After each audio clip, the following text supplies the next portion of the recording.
সবেমাত্র মাধ্যমিক পরীক্ষা দিয়েছি।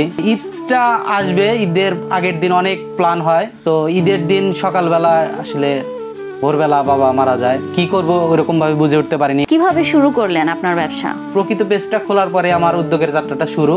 অমুকের ছেলে ঘি বিক্রি করে, এইভাবে একটা কথা বলতো।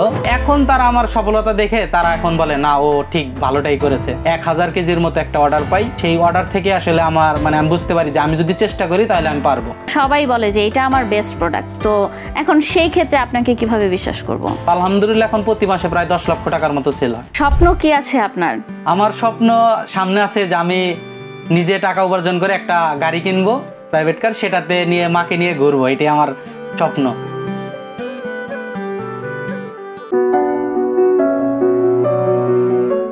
জীবন একটি যুদ্ধক্ষেত্র, এখানে যেমন আছে জয় তেমনই আছে পরাজয়। এই জয় পরাজয়ের কঠিন পথ পেরিয়েই আমাদের সফলতার বন্দরে পৌঁছাতে হয়।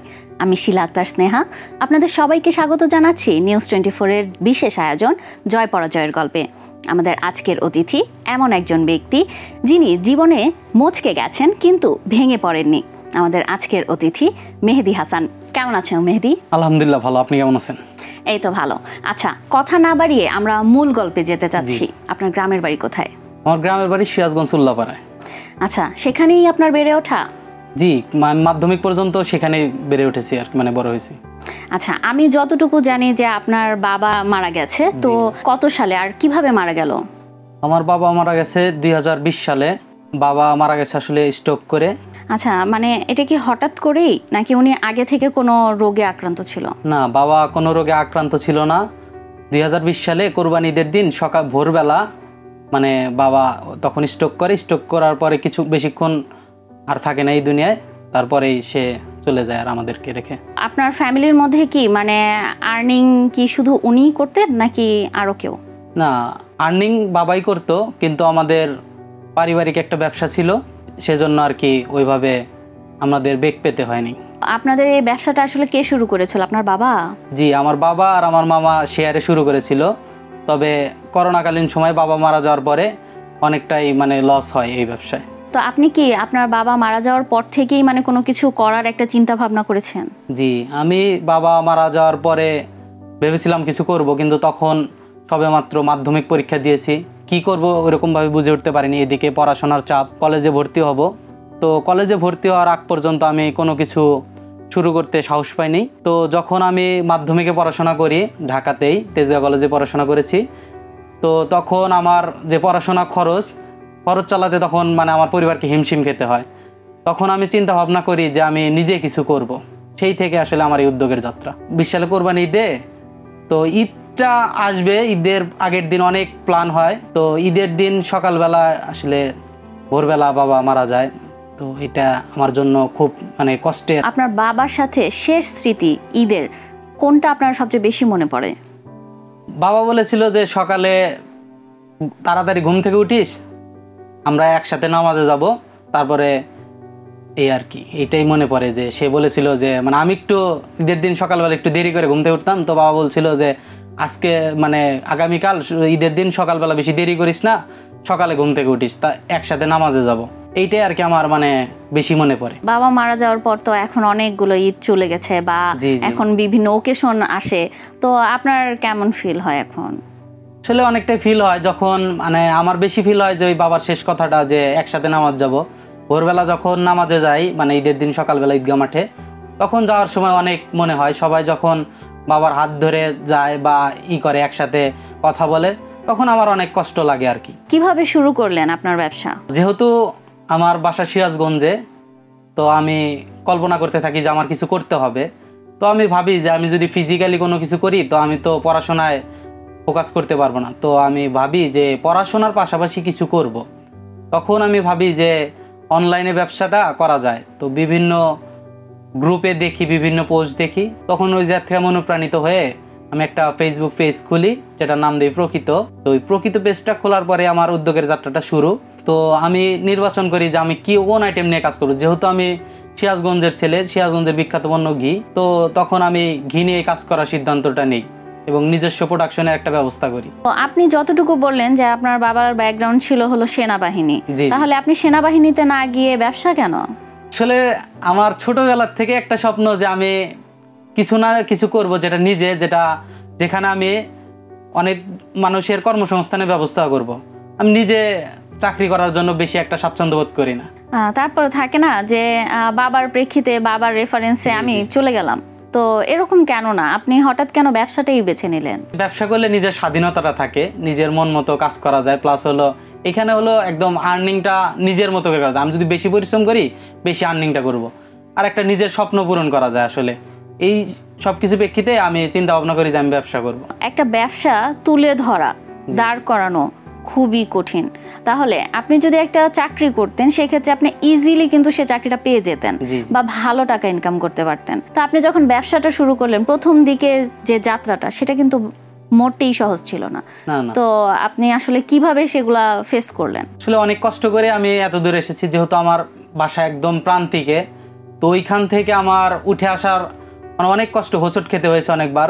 কারণ প্রথম 1 বছর আমার ওইভাবে কোনো সেলই হয় না, যেটা দিয়ে আমার মানে কোনো খরচ করবো, সেটা আমার নিজের খরচই উঠে আসে নাই প্রথম 1 বছরে। তো আলহামদুলিল্লাহ 1 বছর যাওয়ার পরে বেশ কিছু অর্ডার পাওয়া শুরু করি। তো এমন হয়েছে যে আমার আগামীকাল পরীক্ষার আগের রাতে মেসেজ আসছে যে ভাইয়া 100 কেজি প্রোডাক্ট লাগবে। তো তখন আমি পরীক্ষার পড়াশোনা করব নাকি প্যাকেজিং করব, সেখানে আমার মা অনেক হেল্প করেছে। সে অনেক কষ্ট করে সেগুলো প্যাকেজিং করে আমার জন্য মানে অনেক কষ্ট করেছে আর কি। মানে আমি যতটুকু জানি আপনি ঘিয়ের ব্যবসা করেন। জি জি। ঘি কেন, অন্য কিছু কেন না? আসলে সিরাজগঞ্জ এবং আমাদের যে শাহজাদপুর উল্লাপাড়া আছে, এখানে বিভিন্ন চরণভূমি আছে। এগুলো আসলে দুধের রাজধানী বলা হয় সিরাজগঞ্জে। এইখানে বেশ ভালো পরিমাণ দুধ উৎপন্ন হয়। দুধ থেকে মানে ঘি তৈরি করতে আসলে দুধ ছাড়া অন্য কোনো কিছুই লাগে না। তো আমাদের এলাকায় ঘিটা আসলে খাঁটি ঘি উৎপাদন করা সহজলভ্য। তো আমি এজন্য আমার প্রোডাক্ট নির্বাচন করি ঘি, যে নিজ জেলার বিখ্যাত পণ্য সারা দেশে ছড়িয়ে দেব। নিজ জেলার পণ্য দেখেই আমি এই ঘিটা নির্বাচন করি। আমি আপনার পেজের মধ্যে বেশ কিছু আইটেম দেখলাম। হ্যাঁ, এগুলা কি ঘিয়ের আগে নাকি পরে? এগুলো ঘিয়ের পরের আইটেম, মানে কিছু যুক্ত করেছি। আমাদের সম্মানিত কাস্টমারগণ এগুলো চাই, তো এর জন্য আমরা অ্যাড করেছি। কোয়ালিটিটা কিভাবে মানে রেফার করেন যে হ্যাঁ এইটাই বেস্ট? আমি সবসময় বলি যে আমাদের প্রোডাক্ট শতভাগ খাঁটি হবে, এই জন্য যে আমাদের বর্তমান যে টিম গঠন করেছি আমরা, টিমটা আমাদের দাঁড়িয়ে থেকে নিজস্ব তত্ত্বাবধানে তৈরি করে। আমি নিজেও দাঁড়িয়ে থেকে এগুলা প্রোডাকশন করি, এজন্য আমি শতভাগ গ্যারান্টিটা দিতে পারি এবং কোয়ালিটি ইনশিওর করতে পারি। আচ্ছা, বেশ কিছু ভিডিও আপনার দেখলাম যে অনেক বড় হাঁড়িতে আপনি নিজে বানাচ্ছেন, তো বিষয়টা আসলে আপনার কাছে কেমন লাগে? আমার কাছে অনেক ভালো লাগে যে আমি মাঝে মাঝে ভাবি যে আমি এত ঘি উৎপন্ন করে মানুষকে সরবরাহ করছি। হয়তোবা আমার নামটা অনেক জায়গায় যায় না, যেহেতু আমি পাইকারি বিক্রি করি বেশি। তো আমার নিজের কাছেই ভালো লাগে যে মানুষকে খাঁটি পণ্য বা নিরাপদ খাদ্য সরবরাহ করতে পারছি, এটা আমার খুব ভালো লাগে। কিন্তু কথা হলো যে আপনি যখন একটা মাটির হাঁড়িতে রান্না করবেন বা একটা মাটির চুলায় রান্না করবেন, মানে সেটা কিন্তু বেশ কষ্ট। তো এই জিনিসটা আপনি যে করেন, এটা কি প্রথম থেকে অভ্যস্ত ছিলেন? না না, ওইভাবে অভ্যস্ত ছিলাম না। আসলে ফার্স্ট টাইমে আমার ওই মাটির চুলায় জাল করতে অনেক কষ্ট হতো, ধোয়া প্লাস হলো যে ওইখানে যে তাপটা থাকে অনেক বেশি, তো কাজ করতে অনেক কষ্ট হতো। কিন্তু মানে স্বপ্ন পূরণের উদ্দেশ্যে এই কষ্টগুলো মাটি চাপা দিয়েছি আর কি। কোনো সমস্যা হয়েছে আপনার যে হ্যাঁ এগুলো করার কারণে, বেশি তাপের কারণে কখনো কোনো প্রবলেম হয়েছে? না, প্রবলেম বলতে গত বছর একদিন আমাদের ঘি জ্বালাতে গিয়ে আমার কারখানায় আগুন ধরে যায়। তো ওইখানে আমার হাত ফোসকা পড়ে এবং আমার যে টিম মেম্বার ছিল আরেকটা ছেলে, ওরও হাতে মানে এরকম ফোসা পড়ে যায়। তো এরকম কি আরও কোনো অ্যাক্সিডেন্ট হয়েছে? না, ওই রকম অ্যাক্সিডেন্ট আর কোনো হয়নি, লাস্ট এটাই হয়েছে যে আগুন ধরেছিল। মানে এই বিষয়টা আসলে আপনি কিভাবে নিয়েছেন যে একটা ব্যবসা করছি, খুব ভালো ইনকাম হচ্ছে, সেই জায়গায় হঠাৎ করে একটা ধস? এটা সম্পূর্ণটাই আল্লাহর ইচ্ছা। হয়তো বা কোনো একটা দুর্ঘটনা অথবা কোনো একটা কিছু বুঝতে পারিনি, এই জন্য মানে আর নতুন ছিলাম, ওটা আমার বোঝার কমতি ছিল, সেহেতু এই দুর্ঘটনাটা হয়েছে। সবাই তো আমরা দেখি যে অনলাইনে যারা বিভিন্ন জিনিস বিক্রি করে, তারা সবাই বলে যে এটা আমার বেস্ট প্রোডাক্ট। তো এখন সেই ক্ষেত্রে আপনাকে কিভাবে বিশ্বাস করব? আমাকে বিশ্বাস করার রিজনটা হলো যে আমাদের কাস্টমারের রিভিউ বা কাস্টমার ফিডব্যাক। আলহামদুলিল্লাহ মানে আমাদের এই 3 বছরের জার্নিতে অনেক ভালো একটা ফিডব্যাক পেয়েছি। আপনার এখানে কারখানায় যারা কাজ করে আর কি, কতজন লোক কাজ করে? আপাতত 4 জন কাজ করে। আচ্ছা, 4 জনে কি প্রথম থেকেই নাকি আস্তে আস্তে তারা জয়েন করেছে? আস্তে আস্তে, প্রথমে একজনকে নিয়েছিলাম, তারপরে আরো 3 জনকে অ্যাড করেছি। তো আপনি যে এখন একজন সফল উদ্যোক্তা, তো আপনি যে আরো কতজনের কর্মসংস্থান করেছেন, আপনার কাছে কেমন লাগে? জি, আমার কাছে অনেক ভালো লাগে, এটা শান্তি। আমি এখন নিজেকে সফল বলতে পারছি না, কারণ আমি যখন প্রায় 500 থেকে 1000 লোকের কর্মসংস্থান সৃষ্টি করতে পারবো, তখন আমি নিজেকে সফল বলতে পারবো। আপাতত তো আমি ওইভাবে কর্মসংস্থান সৃষ্টি করতে পারিনি। স্বপ্ন কি আছে আপনার যে আমি নেক্সট এইটা করব? আমার স্বপ্ন সামনে আছে যে আমি নিজে টাকা উপার্জন করে একটা গাড়ি কিনবো, প্রাইভেট কার, সেটাতে নিয়ে মাকে নিয়ে ঘুরবো। এটাই আমার স্বপ্ন। এটা অনেকের কাছে স্বপ্ন না, তবে আমার কাছে এটাই স্বপ্ন। শুরুতেই তো কোনো কিছু পাবলিসিটি পায় না, তো সেই ক্ষেত্রে আপনি কিভাবে সবাইকে এই জিনিসটা মানে প্রচার করলেন? প্রচার আসলে আমি ফার্স্ট টাইম আমার একটা ফেসবুক আইডি আছে, নিজস্ব পার্সোনাল আইডিতে আমি শেয়ার করি, আত্মীয় স্বজনের মাধ্যমে শেয়ার করি। এখানে বলতে হয় যে আমার বন্ধু বান্ধব যারা আছে এরা আমাকে অনেক হেল্প করেছে। যেমন আমার ফার্স্ট যে সেল পোস্টটা ছিল, প্রায় 70 থেকে 80 জন আমার যে বন্ধু আছে এরা মানে সেটা শেয়ার দিয়েছে। তো এটা এলাকা ভিত্তিক একটা সাড়া পায়। ফার্স্টের দিকে লোকাল পত্রিকায় একটা নিউজ হয়, মানে স্থানীয় একটা পত্রিকা, এটা নিউজ হইলে এটা চট্টগ্রাম ও ঢাকার বেশ কিছু ব্যবসায়ী ভাইরা দেখে এবং তারা আমার কাছে বাল্ক অর্ডার করে, মানে 1000 কেজির মতো একটা অর্ডার পাই। সেই অর্ডার থেকে আসলে আমার মানে আমি বুঝতে পারি যে আমি যদি চেষ্টা করি তাহলে আমি পারবো। শুরুতে আপনার সেল কিরকম ছিল বা কতটা হয়েছে? শুরুতে আসলে আমার উদ্যোগের যাত্রা শুরু হয় মাত্র 5 কেজি ঘি উৎপাদন করে। তো 5 কেজি ঘি বিক্রি করতে আমার প্রায় 2 মাস সময় লেগেছে, যা এখন প্রতিদিনে 10 ভাগের 1 ভাগও না। ও আচ্ছা আচ্ছা, তো এটা আপনি শিখেছেন কার থেকে? এইটা আমি ওইভাবে শিখি নাই। ফার্স্টে আমি বিভিন্ন লোকের মাধ্যমে দেখেছি এবং আমি যেহেতু আমাদের যেটা তৈরি করে কারিগর, উনি আসলে তৈরি করেছে, আর আমি হলো এটা মানে তত্ত্বাবধান করছি আর কি। আবার ধীরে ধীরে এখন আমি নিজেই তৈরি করতে পারি। তো প্রথম দিকে আপনার সেলটা আসলে কত ছিল, যে এখন এত আর তখন আমার এত ছিল? আসলে প্রথমের দিকে আমার সেল হয়েছে মান্থলি প্রায় মানে সেলই হয়েছে আপনার প্রায় 10,000-20,000 টাকার মতো অ্যাভারেজ। তো আলহামদুলিল্লাহ এখন প্রতি মাসে প্রায় 10 লক্ষ টাকার মতো সেল হয়। আচ্ছা, তো কতদিনের চেষ্টায় আসলে এত দূর আসা? আসলে ধীরে ধীরে 3 বছর হলো এই উদ্যোগের যাত্রা। প্রথম 1 বছর আমি ওরকম কোনো সেল পাই নাই। তো 1 বছর শেষের দিকে যখন দ্বিতীয় বছর শুরু হয় তখন আলহামদুলিল্লাহ ভালো সেলটা শুরু হয়। আপনি যে মানুষের কাছে মানে বিভিন্ন প্রোডাক্ট আর কি সেল করছেন, আপনার আত্মীয় স্বজনরা বা আপনার পাড়া প্রতিবেশীরা তারা কিভাবে দেখছে বিষয়টা? ফার্স্টের দিকে এটা মানে অন্য নেগেটিভলি দেখতো যে অমুকের ছেলে ঘি বিক্রি করে, এইভাবে একটা কথা বলতো, মানে আমার যারা পাড়া প্রতিবেশী আছে। তো এখন তারা আমার সফলতা দেখে তারা এখন বলে না, ও ঠিক ভালোটাই করেছে। মানে মানুষ তো দেখা গেছে যে নানা ধরনের কটু কথা বলেছে, তো এমন কোনো মানুষ আছে যার কথাটা শুনে আপনার খুব কষ্ট লেগেছে? হ্যাঁ, একদিন কি হয়েছে যে আমি ঈদে বাড়িতে যাচ্ছি, তো সে আমাকে ফোন করলো যে কোথায় আছো। তো আমি বললাম যে আমি ঢাকা থেকে আসতেছি। তো উনি আমারে বললো যে তোমার কি খেয়ে দেওয়ার কাজ নাই? তোমার জন্য কি আমাদের মান সম্মান নষ্ট হবে? ফেসবুকে তুমি ঘি বিক্রি করো, অন্য কি কোনো কাজ করতে পারো না? তোমার এই ঘি বিক্রি করে খেতে হবে, এরকম একটা কথা বলছো। সেটা আমার খুব খারাপ লেগেছে, যেহেতু এটা আমার উপার্জনের মাধ্যম নিয়ে যদি কেউ কথা বলে সেটা আমি কষ্ট পাবো, এটাই স্বাভাবিক। তো আর কেউ এরকম কিছু বলেছে? না না, ওইভাবে বেশি কোনোই পাইনি, তবে বেশিরভাগ সাপোর্টটাই বেশি পেয়েছি। হ্যাঁ, এটা তো ভালো। তো আপনার কি মনে হয় যে এখন যে আপনি মানে মানুষের কটু কথাটাকে মানে সফলতায় মানে কনভার্ট করেছেন, তো এখন আপনি তাদের উদ্দেশ্যে আসলে কি বলবেন? তো আমি বলবো যে যাই করুক তাকে আসলে উৎসাহ দেওয়াটাই উত্তম, তবে কাউকে কটু কথা বলতে হয় না। আর কেউ যদি মানে পিছু লোকের কথায় কান্না দিয়ে নিজের স্বপ্ন অর্জনের জন্য নিজের কাজ করতে হবে। তো আমি বলবো যে যারা আছে সমাজে তারা যদি বসে না থেকে নিজে কিছু করার চেষ্টা করে তাহলে সফলতা অর্জন করা সক্ষম। আমি নিজে কাজ করছি ফার্স্টের দিকে, তো কারো কোনো হেল্প পাই নাই। তো আমি যখন সফলতা পেয়েছি তখন সবাই আমাকে হেল্প করা শুরু করেছে। তো আমি বলবো যে সফলতার প্রথম সিঁড়ি অনেক উঁচা, যেটা আপনার নিজেকেই উঠতে হবে। আর সফলতার প্রথম সিঁড়িতে উঠলে মানুষ আপনাকে টেনে উপরে তুলে ফেলবে, এটা আমি নিজে প্রমাণ পেয়েছি। আচ্ছা, তো এখন যদি কেউ একজন সফল উদ্যোক্তা হতে চায় সেই ক্ষেত্রে আপনি তাকে কি সাজেশন দিবেন? আমি তাকে সবসময় সাজেশন দেব যে আপনার কানটা বন্ধ রাখবেন। কান বন্ধ রেখে আপনি কাজ করে যাবেন, আপনি কারো কথা শুনবেন না, আপনি নিজের মতো করে কাজ করে যাবেন। আপনার মন যেটা ভালো চায় আপনি সেটা বুঝবেন, বুঝে শুনে সেটার দিকে লক্ষ্য অর্জনের জন্য আপনি কাজ করে যাবেন, তাহলে আপনি আপনার সফলতা পাবেন। আর পরিশ্রমের বিকল্প নাই। আপনি যখন এইসব প্রোডাক্টগুলো ধরেন বানান বা সেল করেন বা ধরেন ডেলিভারি দেন, এইসব ক্ষেত্রে আপনি কি কোনো বাধার সম্মুখীন হয়েছেন?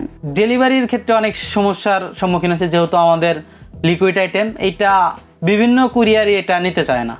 তো আমরা বিভিন্ন মাধ্যমে এটা এখন সরবরাহ করছি, এখন বর্তমান ডেলিভারি দিতে কোনো সমস্যা হচ্ছে না। আপনি যে এই যে ব্যবসা যে একটা ফ্লোতে আপনি আগিয়েছেন, হ্যাঁ, ধীরে ধীরে আস্তে আস্তে উপরে উঠেছেন, তো বিভিন্ন মানুষ বিভিন্ন কথা বলেছে, এই কথাগুলো আপনি কিভাবে হজম করলেন? এইগুলো আমি হজম করেছি যে আমি যদি সফলতা অর্জন করি তো এই লোকগুলো একসময় আমাকে বাহবা দেবে। তো আমি এই কথাগুলো কানে না নিয়ে আমি নিজের মতো করে চেষ্টা করি এবং মানুষকে প্রচার করা শুরু করি যে প্রোডাক্টের প্রোডাকশন খরচ কত, এর গুণগত মান কিরকম এবং কিভাবে আপনি খাঁটি পণ্যটা চিনতে পারবেন। এইগুলো আসলে আমি প্রচার করা শুরু করি এবং মানুষকে বোঝানোর চেষ্টা করি যে এই প্রোডাক্টের গুণগত মান এরকম হবে। তখন থেকে আসলে আমি এই কাজগুলো শুরু করি। মানে আমরা একটু জানতে চাচ্ছিলাম যে দু একটা এরকম কমেন্টস কি মনে পড়ে যে কি বলেছিল তারা? একজন কমেন্ট করেছিল যে আপনি প্রোডাক্টের উৎপাদন খরচের চেয়ে অনেক বেশি বিক্রি করতেছেন, যেটা অনলাইনে কি আপনি বাটপারি শুরু করেছেন? তো এইটা বলছে, পরে আমি ওইখানে রিপ্লাই দিয়েছিলাম যে আপনাকে আমি আমার কারখানায় স্বাগতম জানালাম, যে আপনি আসবেন, আপনাকে আমি প্রোডাকশন খরচ হিসাব করে উৎপাদন করে দেখিয়ে দেবো যেটার উৎপাদন খরচ কত এবং প্যাকেজিং খরচ করার পরে এটার রেটটা কেমন আসে। অনলাইনে আর কি কি খারাপ কমেন্টস ছিল? ওইভাবে আমাদের কোনো খারাপ কমেন্টস আসে নাই, যেহেতু আমরা নির্দিষ্ট কিছু কাস্টমার নিয়ে কাজ করি, কারণ আমরা হোলসেল করি, তো এর জন্য ওইভাবে কোনো নেগেটিভ রিভিউ পাইনি। কখনো কি এরকম মনে হয়েছে যে এত বাজে কমেন্টস আসছে বা এরকম কথা বলছে বা আমি হয়তো ভালো করতে পারছি না, তো কখনো কি মনে হয়েছে ধুর ব্যবসাটা ক্লোজ করে দিই? এটা হয়েছে, মাঝে মাঝে এরকম হয় যে রাগ উঠে যায় যখন মানুষে এত সার্ভিস দেওয়ার পরেও মানুষ তার চেয়ে অতিরিক্ত কিছু এক্সপেক্ট করে, তখন আমরা আসলে ভেঙে পড়ে যাই। তখন এমন একদিন হয়েছে যে রোজার দিন আমরা প্রোডাক্ট ডেলিভারি করছি, এখন কুরিয়ার সমস্যার কারণে সে প্রোডাক্ট হাতে পায় নাই, তো আমাকে ফোন দিয়ে গালাগালি করতেছে। তো আমি বলছি যে ভাইয়া আপনি আর একটু অপেক্ষা করেন, প্রোডাক্টটা পেয়ে যাবেন। তো তখন থেকে আসলে মনে হয়েছে যে না, কাস্টমার এভাবে কথা বললে সারা দিন শেষে যদি এরকম তাদের ফিডব্যাক পাই তাহলে কেমনে হয়। তারপরে চিন্তা করি না, পরে যখন কাস্টমারটা প্রোডাক্ট পেয়ে কোয়ালিটি দেখে যখন খুশি হয়েছে, পরে ফোন দিয়ে আবার বলছে যে দুঃখিত ভাইয়া, আসলে বুঝতে পারি না, আপনাদের সাথে অনেক খারাপ ব্যবহার করেছি। তখন শুধু তাকে আমি বললাম, যেহেতু আমরা অনেক কাস্টমার হ্যান্ডেলিং করি, আমাদের অনেক বেগ পেতে হয়, তো ভাইয়া একটু সময় দিয়ে সহযোগিতা করবেন। তো এখন আর এইসব কোনো কথা কিছু মনে হয় না, এখন সব কিছু ম্যানেজ করতে পারি। নিজেকে আসলে সান্ত্বনা দিয়েছেন কিভাবে?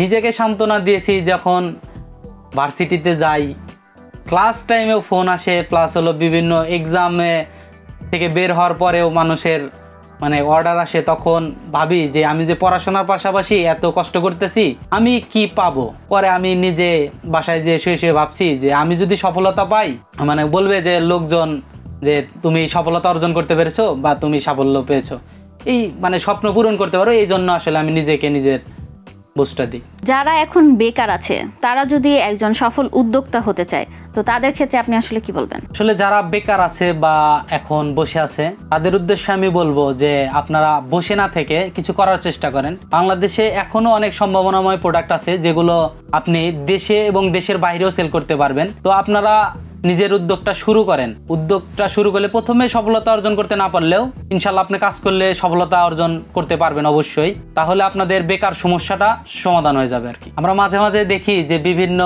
অসামাজিক বা বিভিন্ন অরুচিপূর্ণ যেগুলা কন্টেন্ট আছে, বিভিন্ন টিকটক ভিডিও, সেইগুলো অনেক ভাইরাল হয় বা বিভিন্ন মাধ্যমে শেয়ার হয়, অনেক ভিউও হয়।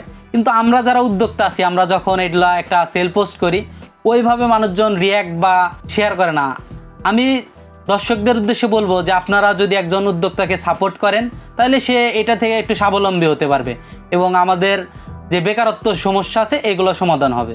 এমন অনেক অনলাইনে দেখা যায় যে ফ্রড পেজ থাকে, ফ্রড আইডি থাকে, তারা দেখা যায় যে টাকা নিয়ে অনেক প্রোডাক্ট দেয় না, তাদের ক্ষেত্রে আপনি কি বলবেন? তাদের ক্ষেত্রে আমি বলবো যারা বিক্রেতা আছে তাদেরকে বলবো যে আপনারা এগুলো করে আসলে কি করবেন, উপরে তো একদিন যেতে হবে, তো তখন আপনার যে বিচার সেটা হবে, আপনি পেয়ে যাবেন। আর আমি ক্রেতাদের উদ্দেশ্যে বলবো যে আপনারা কোনো টাকা অগ্রিম না দিয়ে আপনি প্রোডাক্ট হাতে পেয়ে দেখে শুনে এবং যেগুলোর রিভিউ ভালো সেই পেজ থেকে আপনারা প্রোডাক্ট কিনবেন। এটা আমি আসলে আমার পরামর্শ থাকবে যারা ক্রেতা আছেন তাদের প্রতি। এমন অনেক পেজ থাকে যারা কিনা ধরেন ডেলিভারি চার্জটা আগে নিয়ে থাকে, তারা কোনোভাবেই প্রোডাক্ট দিবে না ডেলিভারি চার্জ না পাওয়া পর্যন্ত। তো সেসব ক্ষেত্রে আপনি আসলে কি মনে করেন যে এটার সমাধান কোথায়? এটার সমাধান আসলে যদি আমি বলি যে না আপনারা ডেলিভারি চার্জ না দিয়ে নেবেন, তাহলে অনেক কাস্টমার আবার কি করে, আপনার অর্ডার করার পরে যখন তাকে ফোন করা হয় সে আর এটা রিসিভ করে না, তো ডেলিভারি চার্জটা মার্চেন্ট যে আছে তার অনেকটাই ক্ষতি হয়। হ্যাঁ, এই প্রবলেমের কারণেই তো মেইনলি সে এই কাজটা করে থাকে। তাহলে এই সমস্যার আসলে সমাধান কোথায়? এই সমস্যার সমাধান হলো যেগুলো অথেন্টিক পেজ আছে, দেখবেন যে যেগুলোতে অনেক বেশি ফলোয়ার্স প্লাস হলো দেখবেন যে যেগুলো ভালো একটা রিভিউ আছে, সেই পেজগুলোতে আসলে ডেলিভারি চার্জ অগ্রিম চায় না, এবং যারা ডেলিভারি চার্জ অগ্রিম চায় দেখবেন যে তারা আসলেই ফ্রড। ধন্যবাদ মেহেদী হাসান। দর্শক, এতক্ষণ শুনছিলেন আজকের জয় পরাজয়ের গল্প। এতক্ষণ সাথে থাকার জন্য ধন্যবাদ। নতুন কোনো মুখ, নতুন কোনো গল্প নিয়ে শীঘ্রই ফিরব। ততক্ষণ ভালো থাকুন, সুস্থ থাকুন, নিউজ 24 এর সাথেই থাকুন।